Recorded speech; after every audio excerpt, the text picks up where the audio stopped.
Hi, everybody. Yes, it is Jeff Clayton once again in the 5-minute saxophone lesson. And once again, I have a very good friend of mine. You've met him before. His name is Dr. Ray Briggs. And I've been asking him questions off camera about jazz music, and it's so interesting. He was talking about this thing called the jazz craze. Is that like the Roaring Twenties? Or? Yeah, exactly. Really? That's right, yeah, the Roaring Twenties. So this is when jazz actually becomes a popular music. And it's the popular music. It's as big then in the 20s and in the 30s as rock and roll was in the 50s. In fact, some of the jazz musicians were treated like the first, you might say, heartthrobs or icons that we find that people like Elvis Presley, the kind of level that they'd aspired to. A lot of the New Orleans musicians started to move around at that point.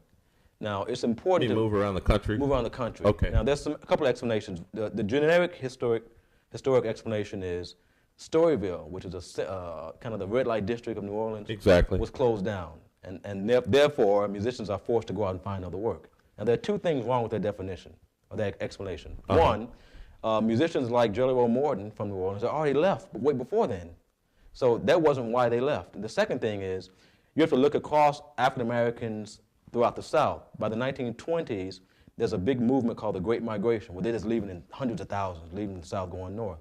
Part of it is because after World War I, for those war veterans who survived and came back, they were very disenfranchised with coming back to a society that treated them like second-class citizens.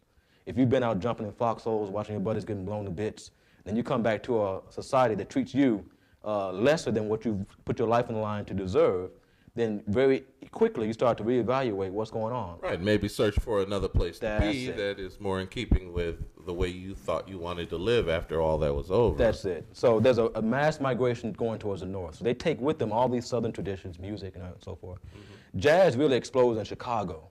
This is going to be the center of jazz activity. New York will lag a little bit a few years after that, but it'll mainly be in Chicago. People like Louis Armstrong will be there in the 20s. Yeah. He'll come to actually playing King Oliver's band, who was kind of his mentor from New Orleans. Now, when he's there, they're playing. This is one of the reasons that jazz has a bad name. We talked about the prostitution, derogatory part. Exactly. But now, from 1919 to 1933, there's a Volstead Act in place, and that's prohibition.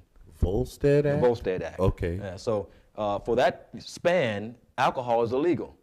But in Chicago, as you know, it didn't stop people from drinking. Mm-hmm. It just means you got to do it now without the feds or people catching you. Exactly. And sometimes the feds knew, and they also allowed it, turned a blind eye to get paid. Yeah, they wanted to drink too. Yeah, exactly. So jazz then begins to be associated with the underworld. So if you look at where the places, some of the clubs where Louis Armstrong would play and King Oliver would play, Lil Hardin, his second wife, would play, they were owned by the mob.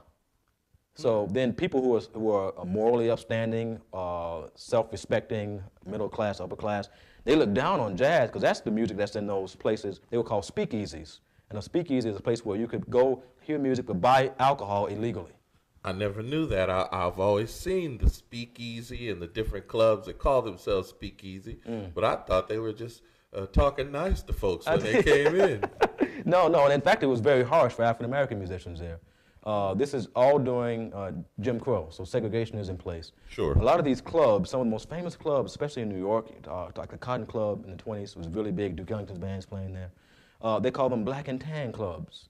And a black and tan club is where you can go as a musician to play if you're black, but you cannot go as a patron. So all the clientele are white. And even during the breaks, you couldn't just go out and sit down at the table with the audience and say, oh, I like my music. Oh, yeah, you sound great. Buy me a drink. No. No, you weren't allowed to. No, you weren't allowed. You went back in Fraternize. no fraternization at all. You went out in the alley and waited until it's time for you to play again. Oh, so that's where the song comes from, In the Alley with Sally. I love it. So it's an interesting time that historically a lot of African Americans are moving, and the Southern tradition is being carried now to the urban environment, where you're mixing orchestral arrangements. Duke Ellington was also interested in classical music. A lot of African Americans were interested in classical music. Sure. But there was no place for them in the orchestra.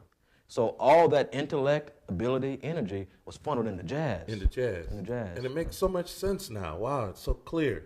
Wow, everybody, this is so great. It's so great that you're here and digging what we call jazz music with the 5-minute saxophone lesson and my friend Dr. Ray Briggs. Thank you very much. I'll talk to you next time.